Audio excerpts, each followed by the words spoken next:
မင်္ဂလာပါကျွန်တော်တို့ဒီ live stream လေးမျိုးအတွက်ဆိုရင်ဒီဖုန်းနဲ့ကွန်ပျူတာကြားမှာချိတ်ဆက်ဖို့အတွက်အဲ့လို device အချို့လိုတယ်ပေါ့နော်အဲ့ဒီအပြင်မှာဒီဖုန်းကွန်ပျူတာပါထည့်ထားဖို့ဒီ download လုပ်ထားဖို့လိုတဲ့ application တချို့လည်းရှိတယ်ဗျအခုကျွန်တော်ပြထားတဲ့ application ဆိုရင် OBS Studio လို့ခေါ်တယ်သူ့ကိုကျွန်တော်တို့ကဒီကွန်ပျူတာထဲမှာပေါ့နော် download လုပ်ထားဖို့လိုတယ်download လုပ်ဖို့ကလည်းမခက်ဘူးကျွန်တော်တို့ browser ဖြစ်ဖြစ် Chrome ဖြစ်ဖြစ်အဲ့လိုမျိုးတနေရာမှာပဲပေါ့နော်ကျွန်တော်တို့ OBS Studio လို့ရိုက်ချပြီးသွားရင်ပထမဆုံးပေါ်လာတဲ့တစ်ခုပေါ့နော်ဒီထဲမှာသွားပြီး download လုပ်ရမှာဖြစ်တယ်ကွန်ပျူတာပေါ်မှာ download လုပ်မှာဖြစ်တဲ့အတွက် Windows ကိုရွေးရမှာဖြစ်တယ်နှိပ်လိုက်တာနဲ့ချက်ချင်းသူက auto ဒီ download လုပ်ပြီးပေါ့နော် download လုပ်ပြီးသွားပြီဆိုရင်တော့ install လုပ်လိုက်ပါ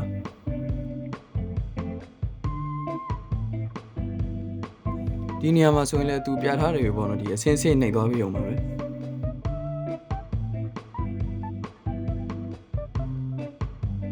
install လုပ်ပြီးသွားပြီဆိုရင်တော့ရပါပြီကိုယ့်ရဲ့ဒီကွန်ပျူတာ home screen မှာဆိုရင် OBS Studio ဆိုတဲ့ logo လေးကပေါ်နေမှာဖြစ်ပါတယ်ကိုကဖုန်းနဲ့ live stream လွှင့်ချင်တယ်ဆိုရင် device နှစ်ခုတော့လိုတယ်ပေါ့နော်ဒီ device နှစ်ခုပါပထမဆုံးပစ္စည်းကတော့ဒီ capture ပေါ့နော်။ तू ကတော့အဓိကပစ္စည်းပေါ့။ तू ကဘယ်လိုလဲဆိုတော့ကို game စားတဲ့အချိန်မှာကိုယ့်ရဲ့ gaming ကိုဒီ viewer ဘက်ကနေမြင်ရဖို့အတွက် तू ကအဲ့လိုမျိုး screen ကိုဖမ်းယူပေးမဲ့ပစ္စည်းပေါ့နော်။နောက်တစ်ခုကကြတော့ကိုယ့်ရဲ့ဒီ phone နဲ့ capture နဲ့ကိုချိတ်ဆက်ဖို့အတွက်ဂျားမှာဂျားခဏဖြစ်ဒီ device ကိုအသုံးပြုရပေါ့နော်။ဒါကတော့ device နှစ်ခုရဲ့အပြည့်ပုံစံပါပထမတစ်ခုကကြတော့ capture သူ့ရဲ့ input ကိုကြည့်မယ်ဆိုရင် HDMI ပေါ့ output ကကြတော့ USB 3.0 ပါနောက်တဲ့ device ကကြတော့ကျွန်တော်တို့ဒီ capture နဲ့ချိတ်ဆက်အသုံးပြုဖို့အတွက်ဒီကြိုးဖြစ်တယ်ပေါ့နော်ပထမဆုံးခေါင်းကိုကြည့်မယ်ဆိုရင် HDMI ခေါင်းသူကကြတော့ဒီ capture မှာပါပြီးသား HDMI ပေါက်ထဲကိုအဲ့လိုမျိုးထည့်ပြီးသုံးဖို့နောက်တစ်ခုကကြတော့ကျွန်တော်တို့ဒီဖုန်းနဲ့ချိတ်ဆက်အသုံးပြုဖို့အတွက်ထိပ်ခေါင်း၃ခေါင်းပေါ့နော်ထိပ်ခေါင်း၃ခေါင်းကဒီဖုန်းမျိုးစား၃မျိုးပေါ်မူတည်ပြီးတော့ပထမဆုံးတစ်ခုကကြတော့ဒီ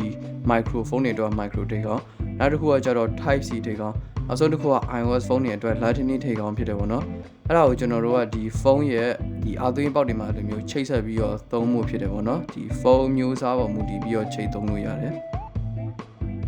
နောက်တစ်ခုကကြတော့ကျွန်တော်တို့ဒီဖုန်းတွေကို power ကျွေးဖို့အတွက် USB ကောင်းပါ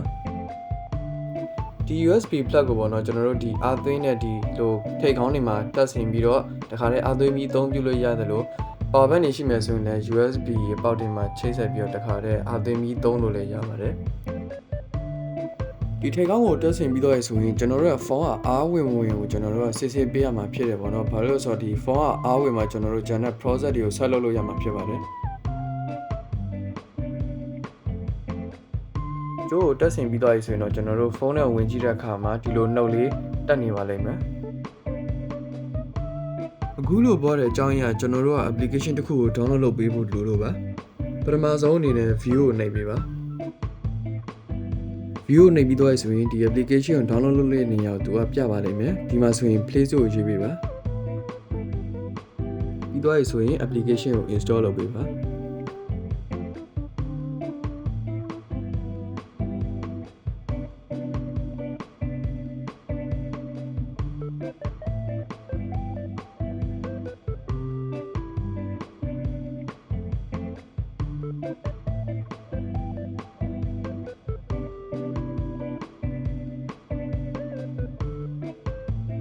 ဒီလို home screen မှာ application ပေါ်နေပြီဆိုရင်တော့ရပါပြီပြီးတော့ဆိုရင်တော့ application နဲ့ကိုတစ်ချက်ဝင်ကြည့်ပြီးပါ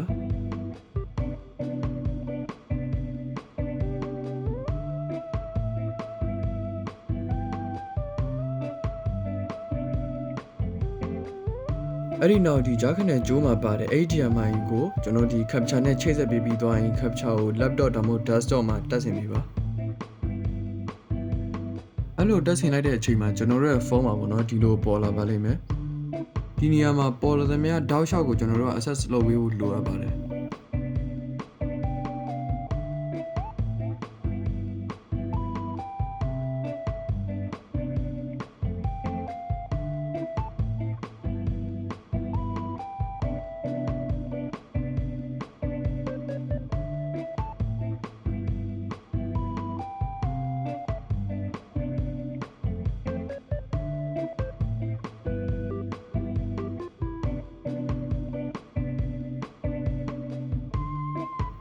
နောက်ဆုံးအဆင့်အနေနဲ့ကွန်ပျူတာထဲမှာ download လုပ်ပြီးသား OBS Studio ထဲကိုဝင်ပေးပါ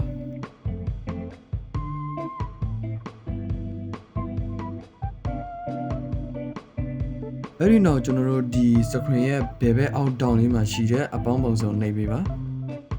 ပြီးတော့ဆိုရင် video capture device ကိုနှိပ်ပေးပါဒီမှာဆိုရင်တော့ကျွန်တော်တို့ကကင်မရာကိုယူရမှာဖြစ်ပါတယ် USB video နှိပ်ပေးပါ